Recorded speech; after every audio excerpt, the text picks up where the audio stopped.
खरडून गेलेल्या जमिनीकरता ऑलरेडी आपला GR आहे, त्याच्यामध्ये आपल्याला मदत करता येते आणि आपण नरेगाच्या थ्रू देखील ती मदत करतो.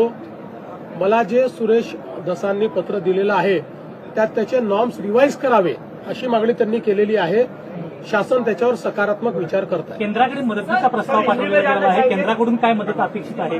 बघा, केंद्राची मदत याला वेळ लागतो, कारण सगळं असेसमेंट करून एकच प्रस्ताव हा केंद्राकडे जातो आणि त्यानंतर केंद्र त्या संदर्भात मदत करतो. पण आपल्याला माहिती आहे की NDRFच्या अंतर्गत केंद्र सरकारने आपल्याला अॅडव्हान्समध्ये पैसे दिलेले असतात, त्यामुळे ते पैसे आपण खर्च करतो आणि आपले पैसे गरज पडली तर आपण त्या ठिकाणी जे काही पैसे लागतील ते देतो आणि त्यानंतर नियमाने केंद्र सरकार आपल्याला मदत करत असते.